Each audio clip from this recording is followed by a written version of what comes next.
Bienvenidos a Del Sector Campo, tierrita fértil para que germine la esperanza, Alfredo. Se te extrañó, Bayoquito, ¿eh? ¿En serio me 15 decís? días de descanso te vinieron bien, seguramente. No sé si fueron suficientes, pero bien, ¿no? Te agradezco mucho. Bueno, arrancando un nuevo periodo legislativo para Sí. el gobierno nacional, me pareció pobre todo pobre. No sé si yo no estoy de ánimo, poca onda, pero me pareció que le faltó brillo a todo, ¿no? Con un presidente enojadísimo. Estaba más dispuesto a ladrarle a la gente que a decirle estamos con ustedes. Y esto de andar peleándose con todo el mundo en un momento tan delicado como el que está atravesando la Argentina particularmente, me parece que no es lo mejor. Pero en fin, es una política y hay que respetarla, ¿no?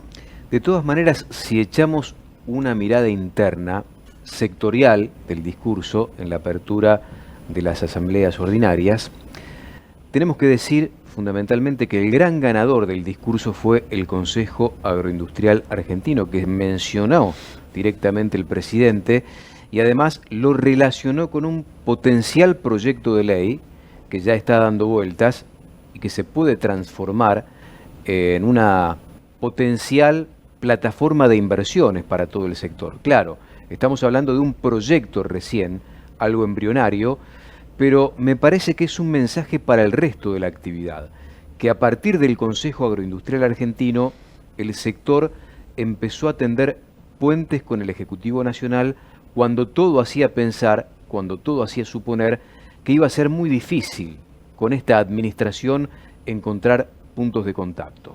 Sí, lo que uno se pregunta es de dónde van a salir los dineros para los proyectos que dice tener el gobierno, porque evidentemente de afuera hay que olvidarse, dineros de afuera a la Argentina no van a entrar si seguimos sumando puntos en contra. Y los productores argentinos dispuestos a seguir invirtiendo en algo nuevo, no sé, no me lo imagino, no sé si estoy, reitero, un poco pesimista al respecto, pero me parece que tienen que venir cosas muchísimo más importantes como para que la gente se entusiasme y siga invirtiendo tan alegremente en este país. O empezar a mirar también la billetera del Estado, pensando en el aporte que hace el sector para el Estado. De hecho, el incremento de precios de las commodities a nivel mundial le van a permitir, sobre todo en este año electoral, a la Argentina recaudar mucho más de lo que tenía pensado a esta altura del año pasado. Empezamos del sector campo con los títulos de Malena de los Ríos.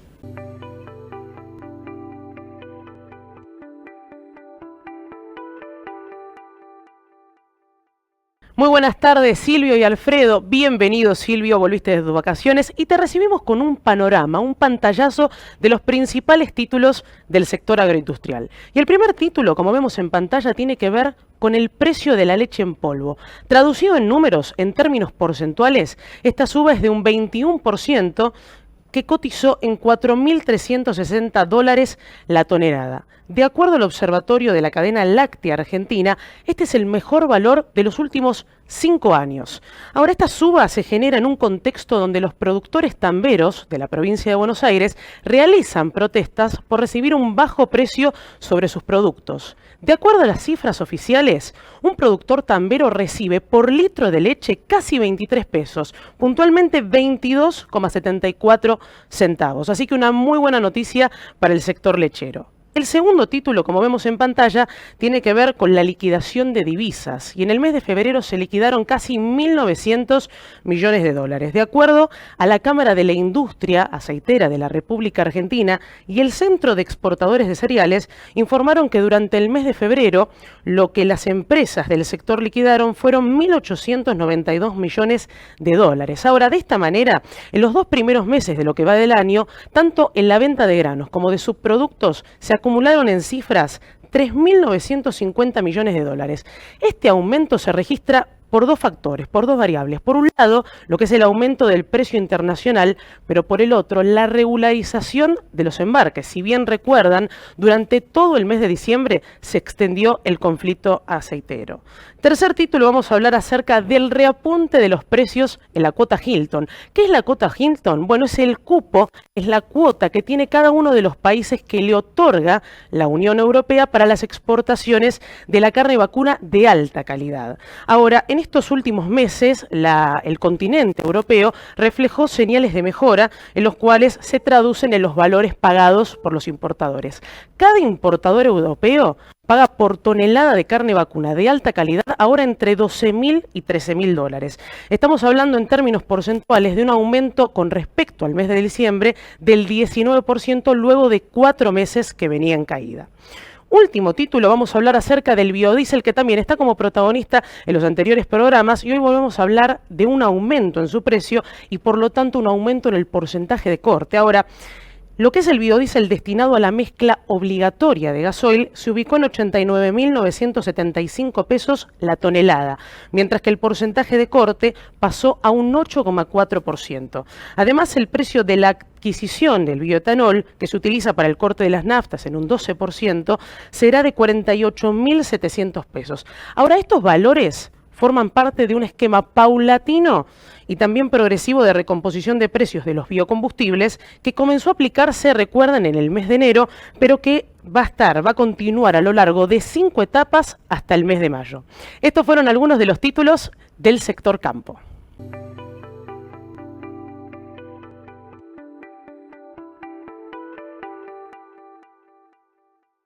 Y en del sector campo, Alfredo, tenemos el gusto de recibir a Ignacio Kowarski, prosecretario de Carvap. ¿Cómo te va, Ignacio? ¿Qué tal? ¿Cómo les va? ¿Todo bien? Sí, 10 puntos, excelente, gracias a Dios, excelente. Bueno. Nosotros muy bien. La idea es preguntarte por aquella asamblea que se llevó a cabo en Trenquelauquen de productores lecheros, por las complicaciones que empiezan a surgir cuando uno empieza a entender que mucho productor está trabajando por debajo de la línea de costos hoy en día, ¿no? Sí, la verdad que es complicado. Desde agosto, en realidad, según los informes oficiales, es que el tambero viene corriendo la de atrás, de alguna manera sin poder cubrir los costos y con pérdida de capital, ¿no? Ya se están viendo también acá en Trenquelauquen tamberos que empiezan a cargar esas vacas que por ahí son menos productivas, que por ahí hasta ahora las venían aguantando, pero que de alguna manera empiezan a asumir costos muy fuertes en febrero que tienen que ver con la siembra de pasturas y barbechos y silajes que, bueno, que son difíciles de afrontar, y cuando los costos, el precio percibido, digamos, cubre los costos, bueno, se empieza a poner complicado. La asamblea fue un poco en ese sentido bastante unánime las opiniones de todo tipo de tambo, grandes, chicos, pastoriles un poco más encerrados, y de todos lados vino gente de Villegas, de América, de Pellegrini, Casbas, Saliqueló, Quenumá. La verdad que fue muy concurrida en ese sentido, y cuando hay ese tipo de concurrencia es cuando decimos que, bueno, que la verdad que es una gran muestra de cómo está la lechería hoy. Ignacio, ¿qué es lo que está haciendo que la situación sea tan complicada en esta oportunidad? Porque, está bien, yo leo por ahí medio salteado las cosas, ¿no? Y entonces te enteras en una de esas la grata noticia de que precios internacionales de la leche en polvo están por las nubes, y de golpe porrazo te encontrás con que los productores argentinos están en la lona. ¿Cómo es esto? Sí, bueno, hay muchas cosas. En realidad, por un lado, la leche año a año aumentó algo del 23 a 25%, pero los costos aumentaron un 80%, ¿no? Tenemos una disparada, digamos, internacional de soja y maíz, que es uno de los principales, digamos, insumos en alimentación, que ha hecho bueno, que los costos básicamente de alimentación, que representan un 50% de la facturación del tambo, se hayan disparado. Esto no quiere decir de ninguna manera que estamos pidiendo que esos cultivos, esos granos bajen, ¿no? Sino que en algún sentido es mucho más difícil para la lechería, como así también es para el cerdo y para los pollos, alcanzar rápidamente esos valores. En general se termina acomodando, así pasa también con la carne, pero tenemos varias cuestiones en la lechería que tienen que ver con intervenciones del Estado, y ahí es cuando empieza a pesar qué tipo de industria vos sos entregador, ¿no? En el oeste bonaerense, mayormente las industrias más grandes son las que se dedican al consumo interno. Entonces, hoy en día, con la poca leche que tienen y con la intervención de listas, de precios en lista en supermercados, se ven bastante atados de manos como para poder trasladar precio al productor. Ignacio, para explicarle a la gente, ¿cuánto recibe un productor por litro de leche en Tranquera de Tambo? En Trenquelauquen el precio percibido fue en enero 21.50, 22.50, ahí estuvo el precio de enero. Después tenés algunas bonificaciones por sólidos o por volumen, pero estuvo más o menos en eso y los costos estuvieron pisando los 23 pesos en el mes de enero, un poquito más, y solamente para cubrir costos. Ahí no estamos hablando de poder tener caja como para invertir cuando decimos que hay que comprar las semillas de pasturas que son dolarizadas. O sea, no son dolarizadas, no paga billete de oro, pero sí cotizan en dólar. Los fertilizantes lo mismo y subieron esta semana. Lo mismo los agroquímicos. Entonces, es una época de mucha inversión y que no tenés caja como para poder asumirlas y ahí es un mes corto. Febrero es un mes donde los tambos facturan 28 días, los costos de estructura son los mismos, así que es un temón y particularmente en provincia de Buenos Aires empezaron a llegar los primeros BEP de pago de ingresos brutos sobre tambos que antes no pagaban. ¿Por qué? Porque Provincia de Buenos Aires, en su ley fiscal del año pasado, a pesar de haber tenido un pedido expreso de CARVAP, no actualizó el monto mínimo por el cual se empieza a pagar ingresos brutos. Ignacio, ustedes tienen un socio que realmente es impresionante lo que devora, ¿no? Que se llama Estado y que no cumple con muchísimas cosas, entre ellas, por ejemplo, con los caminos rurales que están rotos por todos lados y que aumentan como que no se enteraron nunca de que hubo inflación en la Argentina, o sí se enteraron y por eso aumentan, pero no se enteraron que los productores van para atrás, no para adelante en este caso. ¿Qué pasa ahí en esa zona? Sí, tal cual. Caminos rurales es un temor, en Trenquelauquen están destrozados los caminos. Nosotros tenemos un sistema por ordenanza que tiene que ver con veedores, que son productores que se dedican a recibir, digamos, los pedidos de los productores y acercárselo al Ejecutivo para tratar de coordinar los trabajos. Y la verdad que hace tiempo que venimos mal. La seca, por supuesto, que es un tema muy complicado para caminos, porque los caminos están secos y se vuelan, y se hace difícil, digamos, poder acomodarlos. Pero es de larga data, me parece, los caminos es un temón. Han habido planes de provincia varias veces y ahora también hay, pero son muy escuetos, son muy, digamos, de poco alcance. Es un tema muy complicado, pero en ese sentido, el socio este que tenemos, que es el Estado con los impuestos, es a todos y cada uno de nosotros. No nos olvidemos que cualquier persona que compra un lácteo paga alrededor de 40% de impuestos. O sea, de cada 100 gramos que vos comprás de queso, en realidad vos estás comprando 60 gramos, el resto son impuestos. Ignacio, tengo la última. Teniendo en cuenta que estamos en un año electoral, es muy difícil de que el Ejecutivo Nacional modifique la lista de precios cuidados o haga una revisión sobre todo en productos lácteos y que bajen retenciones. ¿Qué puede pasar debido al malestar que genera esta incomodidad de trabajar por debajo de los costos con los productores tamberos en los próximos días? Sí, lo cual es una pena, ¿no? Porque en realidad para la caja, digamos, de la nación, lo que recaudan a través de las retenciones de los lácteos es ínfima.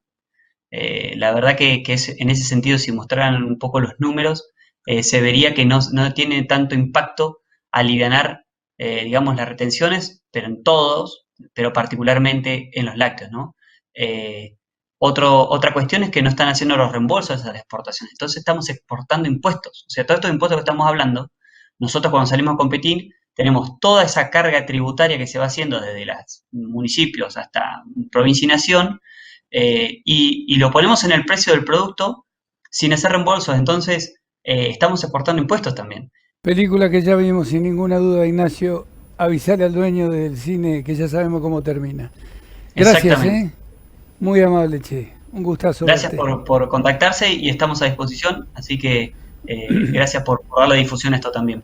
Muchísimas gracias. Ignacio Kowarski, en Del Sector Campo.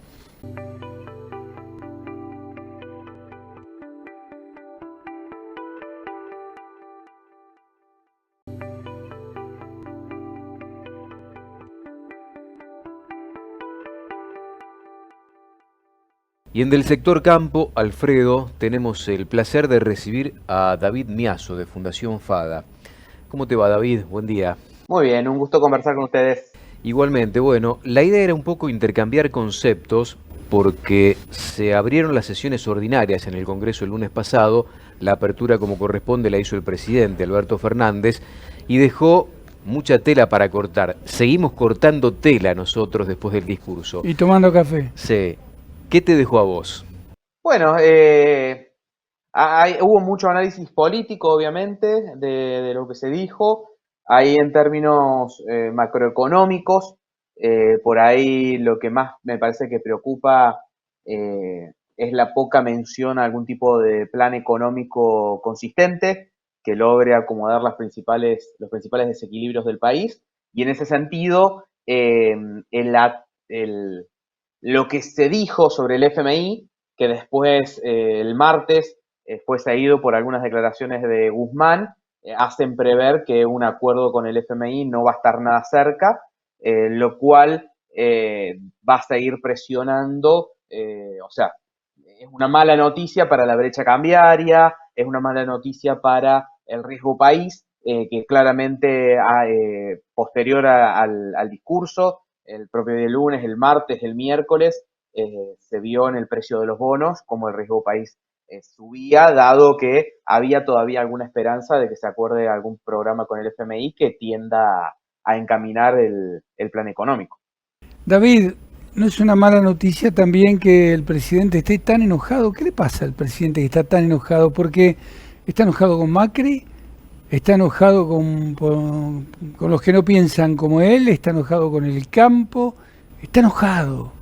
¿Es una estrategia o está perdiendo el humor porque no sabe cómo sigue la historia? La verdad es que no hay, cuando faltan cosas buenas para mostrar en los planos económicos, en el plano de la salud, que cobró mucha importancia en el 2020, bueno, por ahí hay que enojarse con otro para despegar un poquito la culpa. Respecto al campo, en particular, no se vieron cosas, ataques, diría yo, ni un enojo en el discurso, por lo menos, no se vio. Lo que se vio en el discurso fue alguna mención, por ejemplo, del Consejo Agroindustrial y alguna idea de poder avanzar con un proyecto de ley para promover la inversión con algunas mejoras en términos impositivos, lo cual hoy uno, la verdad, si bien cree que es algo deseable, en el actual contexto económico y cómo viene el tema y tras todos los dichos y entredichos que ocurrieron entre diciembre y enero, realmente yo no sé si dudaría de que efectivamente se haga o no, sino de los efectos que puede generar en un contexto de falta de previsibilidad, falta de confianza, brecha cambiaria. Digamos, es muy difícil que en esos contextos, por más ley que tengas,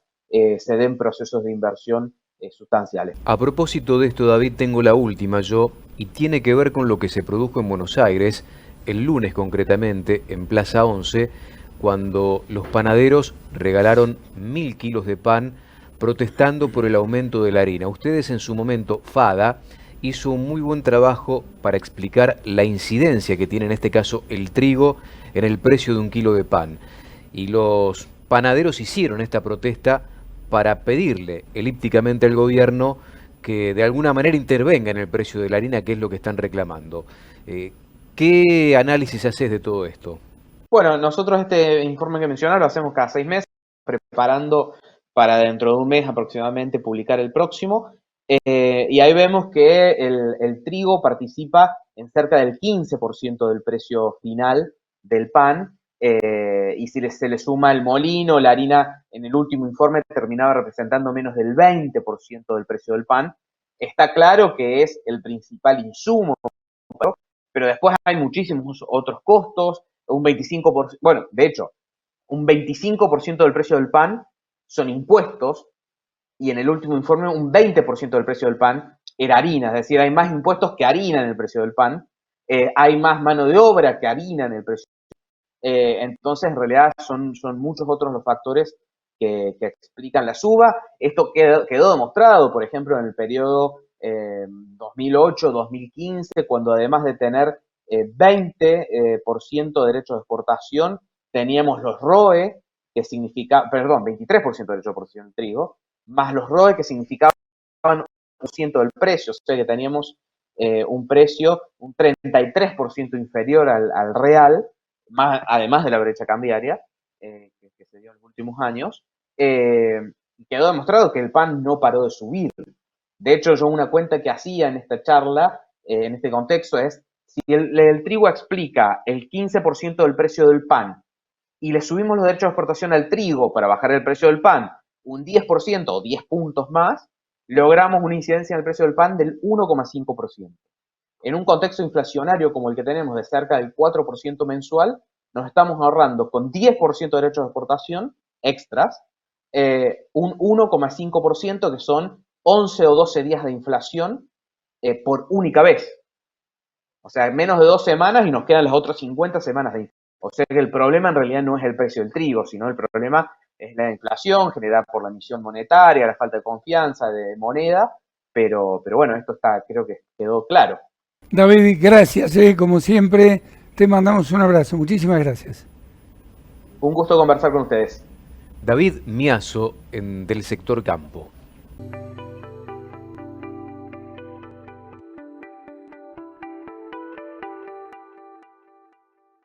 En del sector campo, ganadería en un minuto. El tema tiene que ver con la capacidad ociosa de la industria frigorífica. Esto es un peso, una mochila muy grande para todo el sector industrial, teniendo en cuenta que esto aumenta los costos internos. A partir de esta dinámica, entendemos también el conflicto que se está dando por estas horas en el establecimiento Arrebif, uno de los integrantes del consorcio ABC.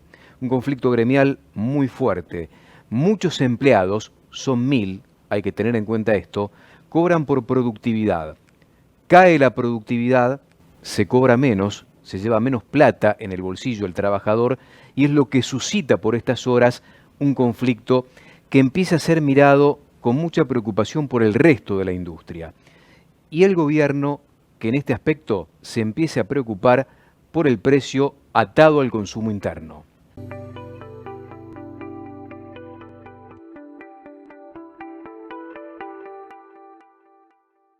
A continuación, en Del Sector Campo, presentamos a Antonio Monteagudo, que Silvio, ¿sabes de qué va a hablar? Acerca de la trazabilidad, es decir, vas a poder saber si vas a comprar, digamos, un ternero, dónde nació, qué come, toda su trazabilidad, todo el proceso, cómo se alimenta, lo vas a poder ver ahora a través de un chip que lo implantan en el mismo animal. Trazabilidad electrónica, gran tema.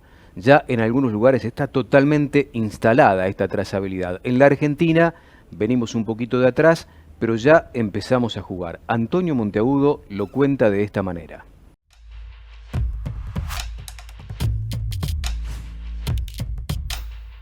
Nuestro tema de hoy es la trazabilidad, la identificación electrónica, en este caso aplicada a los bovinos para carne. Se está trabajando y mucho. Nosotros comenzamos hace ya prácticamente un cuarto de siglo accediendo a esta información a través de laboratorios internacionales y nacionales. Pero por aquellos tiempos, por aquellos años, ya había una grieta, porque hubieron aquellos que defendieron a rajatabla este sistema que era de avanzada para el momento y la circunstancia, y otros que decían que era muy caro, que no se adaptaba realmente a aquella realidad. Entre tanto, el mundo avanzó y hubieron países, Australia, Nueva Zelanda, que se adelantaron, pero sobre todo un pionero, un vecino del Plata, Uruguay, que marcó rumbos. ¿Y qué logró? Logró una trazabilidad total en su rodeo. ¿Y esto en qué derivó? En una mejora en el posicionamiento de los mercados internacionales, incrementando el valor de su producto. Uruguay, como ustedes saben, es uno de los principales exportadores de carne, está considerado uno de los que más ha crecido y se ha mantenido en ese rubro. Y realmente ha hecho un mérito sustancial. Ha marcado, como decimos, el camino. Y allí están trabajando médicos veterinarios especializados en esta materia. Ahora tenemos la buena noticia de que los costos con la evolución de la tecnología han bajado para las caravanas electrónicas y esto eleva la posibilidad de aplicación, facilita las cosas. Se está trabajando. Uno de ellos es un especialista, Juan José Urrengoechea, su equipo, Identag, y conversamos en estos días con uno de sus colaboradores, el médico veterinario especializado Federico Omar Galignana. Él nos acercaba información de primerísima mano acerca de talleres que están realizando en estos momentos, en este mes de marzo, y se han prolongado debido a la demanda para abril. Está dirigido a veterinarios, pero en definitiva esto tiene resonancia y consonancia con lo que demanda la producción y hoy más que nunca los mercados. Se trata entonces de mejorar la eficiencia y sobre todo garantizar la seguridad y la inocuidad de los alimentos.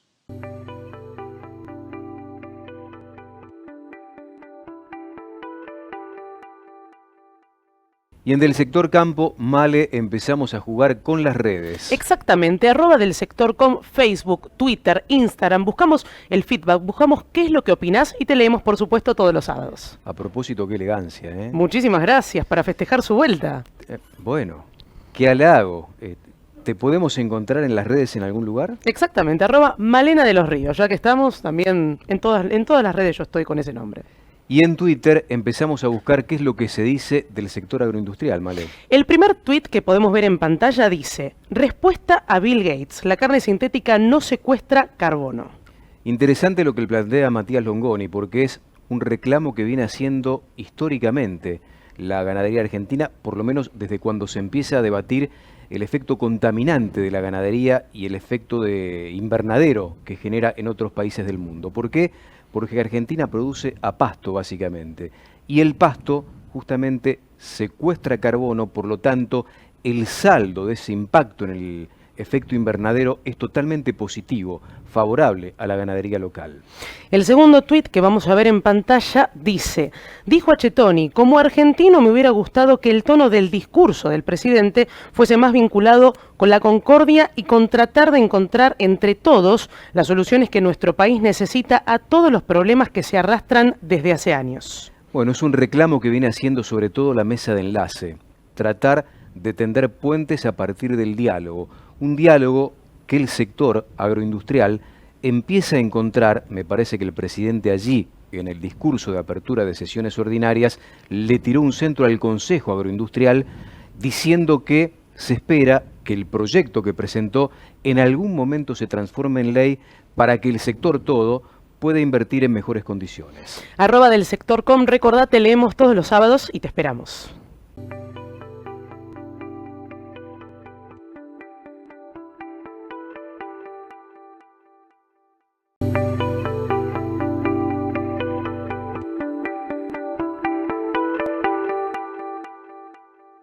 Y ahora en Del Sector Campo presentamos la columna semanal que todos estamos esperando con nuestro especialista Julio Butet. Lo vemos.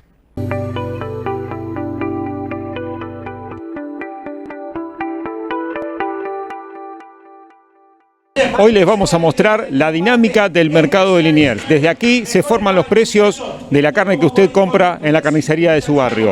Esto es una subasta pública. Se está vendiendo este lote de Hacienda. Vende el martillero Agustín Lalor, de la firma Martín Geralor. Son novillitos de 323 kilos. 93, 3,5. 94. 4,5. 95. 5,5. 95 arriba. 195 pesos por novillitos de 323 kilos. Esto es de lo mejor que se ofrece en este mercado. Esta hacienda está faltando, tanto en este mercado como en las ventas que se hacen de forma directa por afuera del mismo. Y es un valor récord, 195 pesos por novillitos de 323 kilos. Vamos a seguir la venta.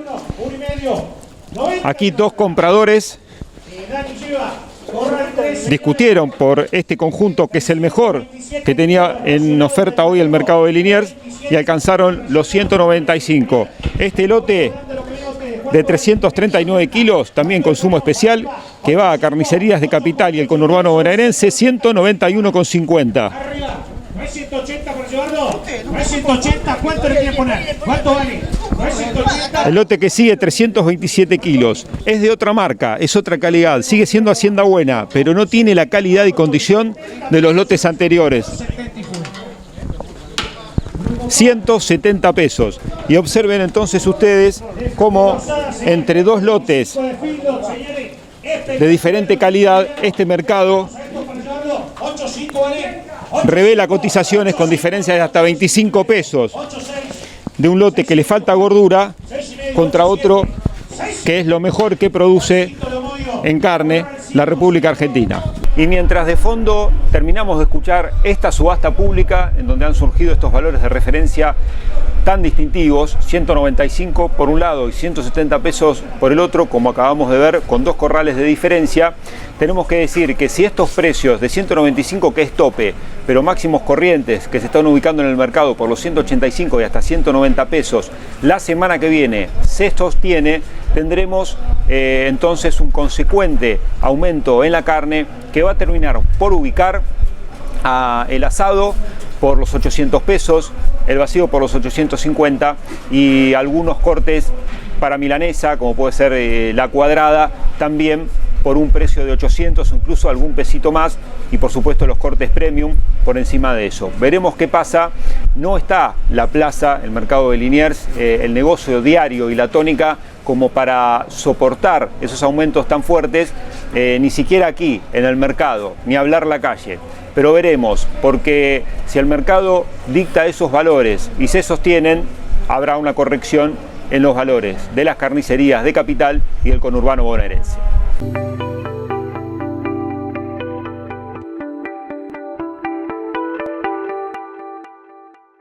Y a continuación en Del Sector Campo vamos a ver los testimonios de jóvenes que sueñan con una Argentina mejor en un contexto de la reapertura de Los Gansos, un frigorífico que estuvo cerrado durante 7 años. Lo vemos.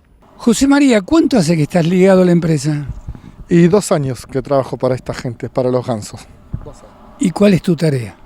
Mi tarea fue hacer un poco de todo en este proyecto que tiene esta gente. De darle una mano y de poner esta planta en funcionamiento, que hacía 7 años que estaba parado y bueno, estaba muy deteriorado, y hoy tenemos una planta nueva para prestar servicio a cualquier usuario.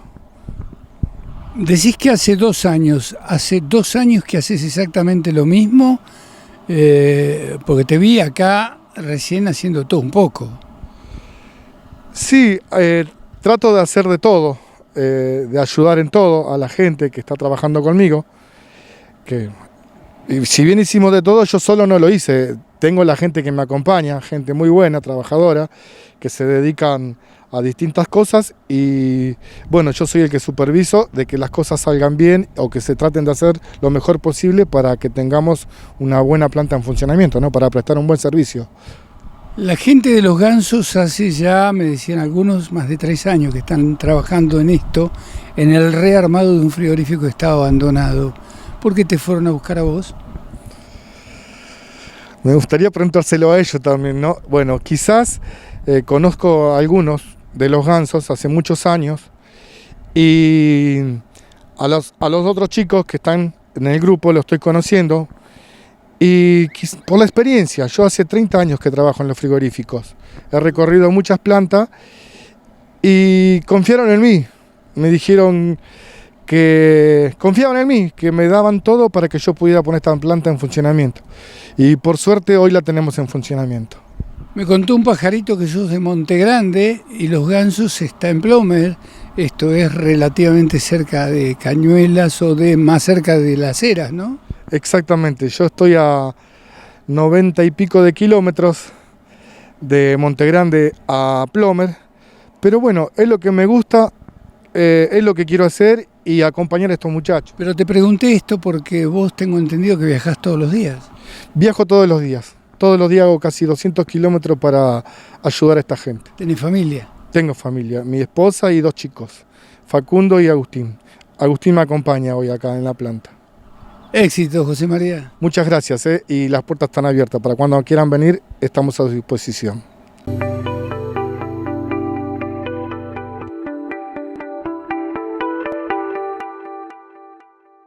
Laura, joven, madre, 2 hijos me dijiste, y ahora trabajando a cargo de este tema de la contaduría, supongo, de la administración del frigorífico Los Gansos, ¿es así? Sí, tal cual, es así. ¿Sos de por acá? Yo vivo en Villars, que es un pueblito que está al lado, pero me crié acá en Plomer.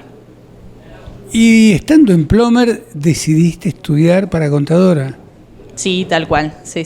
Terminé el secundario y bueno, ya tenía en mente que quería seguir esa carrera y así que arrancamos. ¿Qué expectativas suponías, qué expectativas tenías vos de que ibas a trabajar por acá o que ibas a hacer algo en Plomer? No, la verdad nunca me imaginé que iba a terminar trabajando en Plomer. Nunca pensé que se me iba a dar. Y menos en un frigorífico. Y menos en un frigorífico, tal cual, sí. Bueno, ¿y qué pasó? ¿Cómo te fueron a buscar?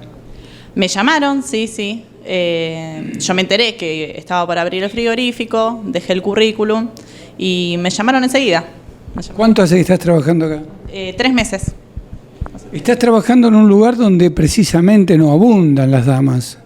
No, tal cual, somos muy poquitas. Es más, somos 2 chicas por ahora. Y bueno, ¿y cómo va todo? Contame. Ahora que no nos escucha nadie ni nos ve nadie. No, todo muy tranquilo. La verdad que por ahora estamos comenzando, así que venimos tranquilo por ahora. Al ritmo que van las cosas, dentro de poco el frigorífico tiene más gente que todo Plomer, ¿o me equivoco? Sí, tal cual, sí. Plomer más o menos tiene 200 habitantes y nosotros vamos a tener unas 70, 80 personas. Bueno, ¿y cómo te tratan tus compañeros? Lo de que son solo 2 o 3 mujeres, lo dije a propósito porque lo hice resaltar, porque, bueno, hay que convivir con tantos hombres, ¿no?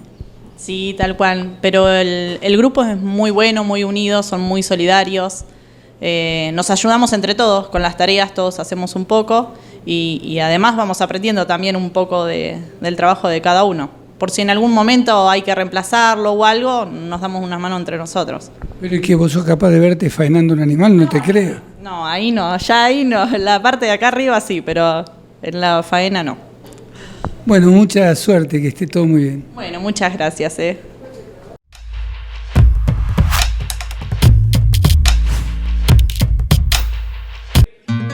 Para que haya pan y alimentos en las góndolas, los granos tienen que pasar por las plantas de acopio.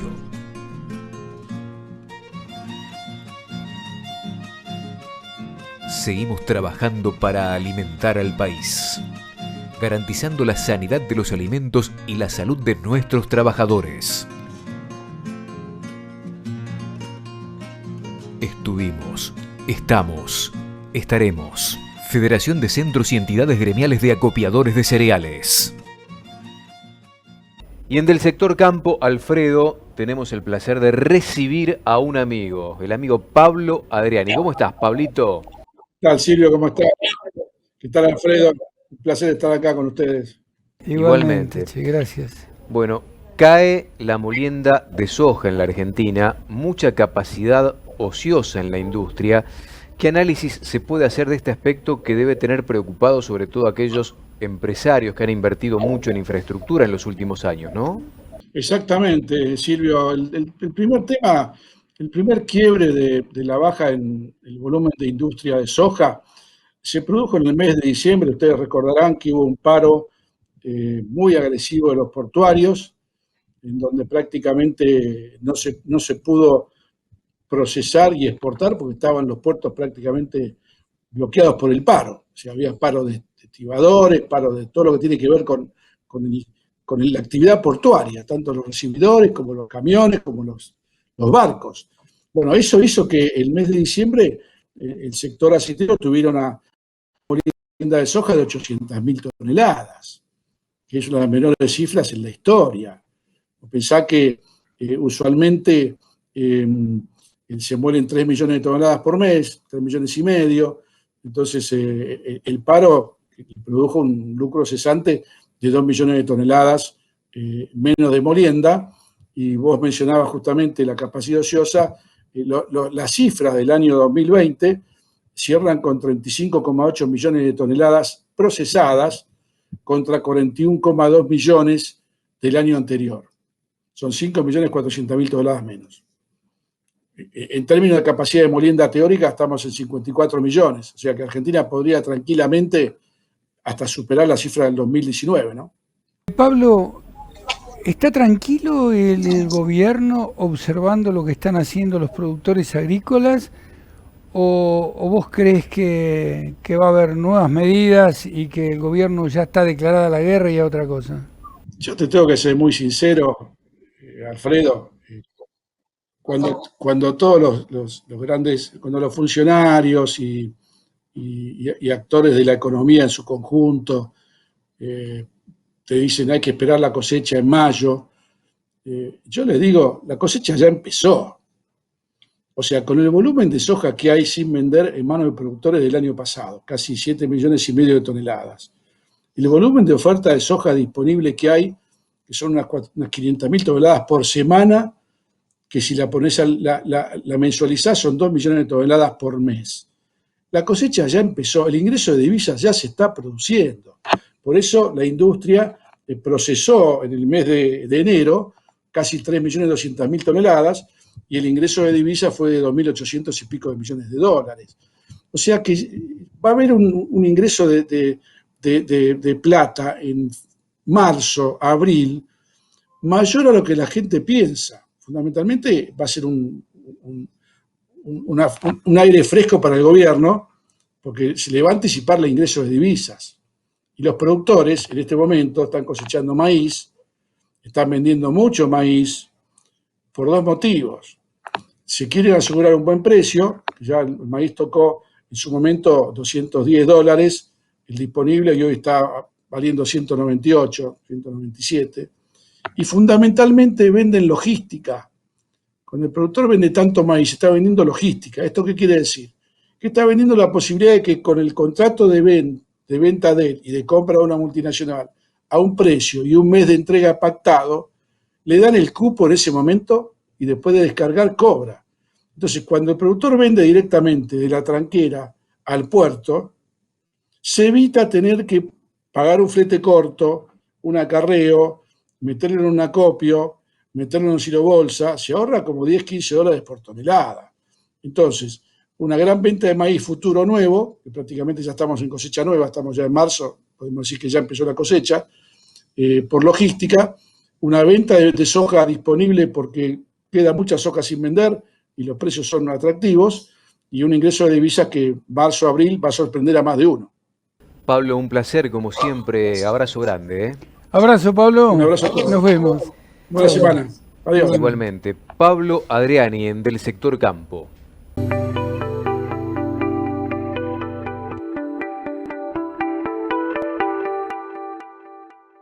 Y esto fue del sector campo. Esperemos que les haya gustado.